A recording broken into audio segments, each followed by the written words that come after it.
नमस्कार, मैं हूँ आपका दोस्त विजय विद्रोही। आप मुझसे जुड़ चुके हैं, इसके लिए आप सबका तहे दिल से शुक्रिया। अगले 7-8 मिनट में आपसे जुड़े रहने की कोशिश करूँगा। विजय फैक्टर में आप सबका स्वागत है।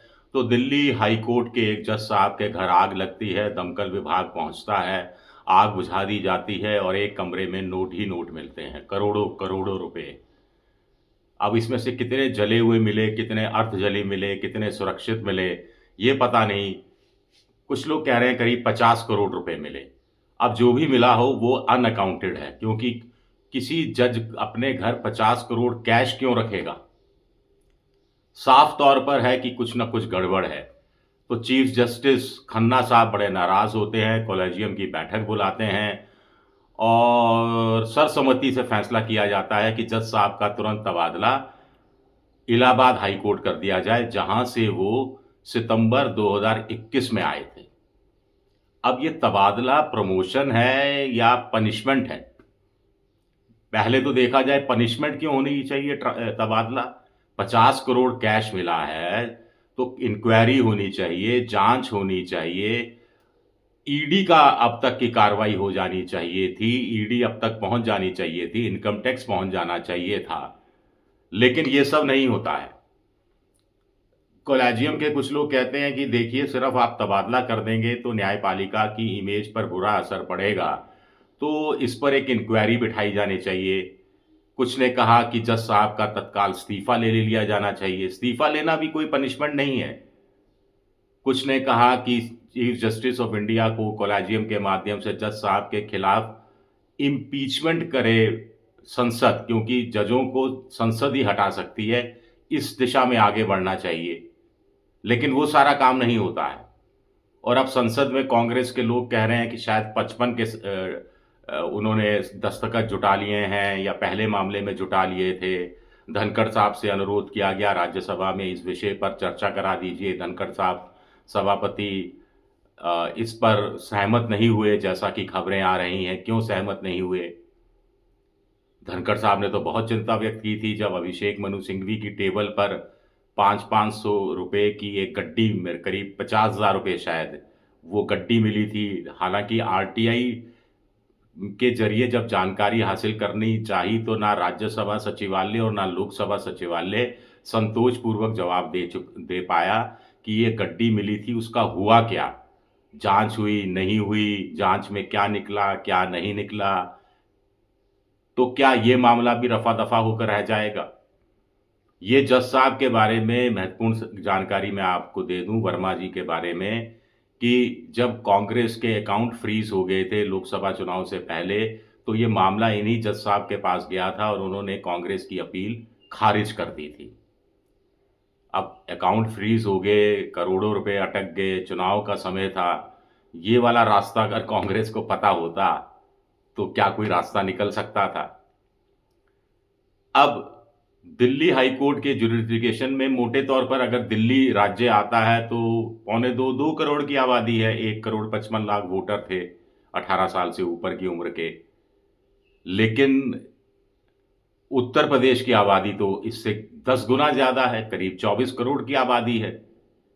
इलाहाबाद हाई कोर्ट, फिर लखनऊ हाई कोर्ट का बेंच, फिर एक आध कोई और बेंच होगा तो मुझे पता नहीं, लेकिन वहां तो उनके दायरे में 10-12 करोड़ की जनता आ जाएगी।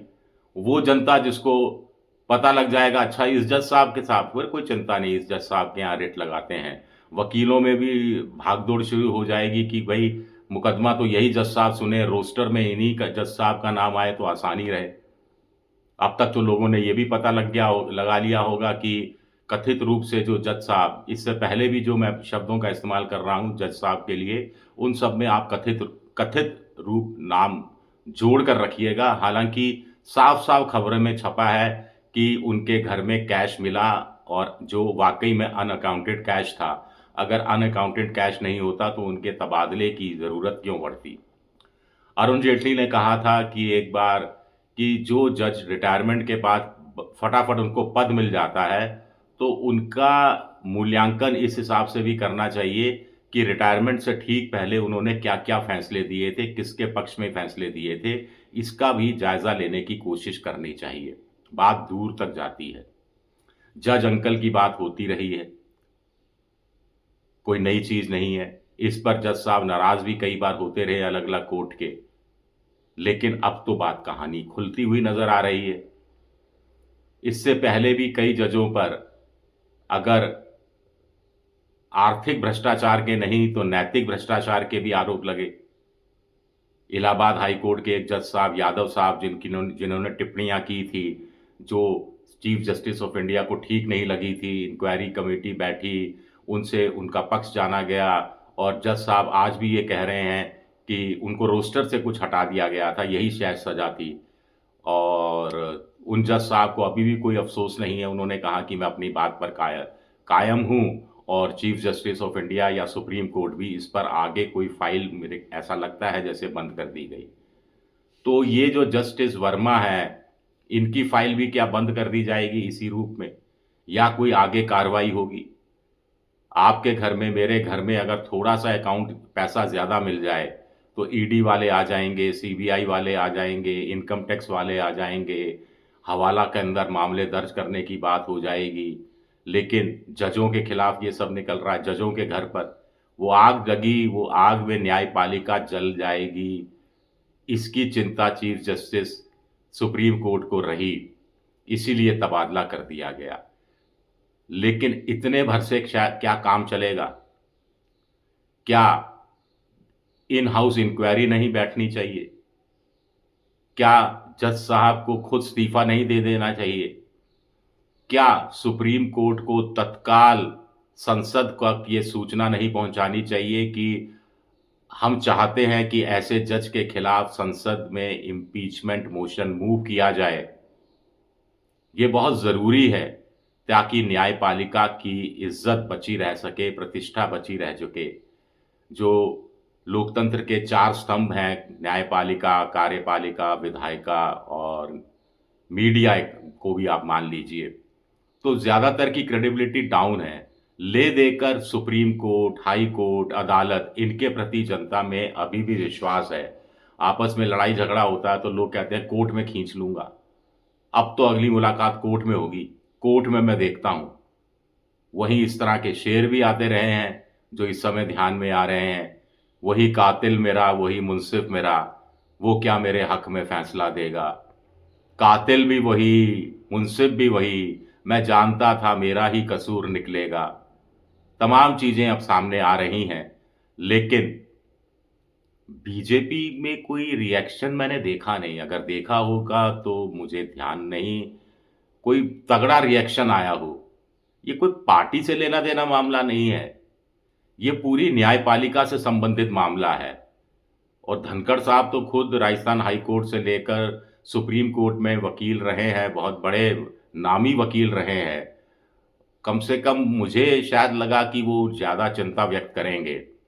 खैर, सभापति हैं, उपराष्ट्रपति हैं, रूलिंग में को लेकर कोई टिप्पणी नहीं की जा सकती। लेकिन छोटी-छोटी बातों पर आम तौर पर नेता जो नैतिक भाषण देते फिरते हैं, अब इतनी बड़ी बात हो गई या जस्टिस महोदय, जज साहब नैतिकता पर, न्यायपालिका पर, न्याय पर, इंसाफ पर इतने लंबे-चौड़े भाषण देते फिरते हैं, उन्हीं के घर में जब आग लगती है, तो वो खामोश हो जाते हैं। अफ़सोस की बात है। शुक्रिया मेरा ये वीडियो देखने के लिए। पसंद आए तो लाइक कीजिए, सब्सक्राइब कीजिए, शेयर कीजिए। शुक्रिया।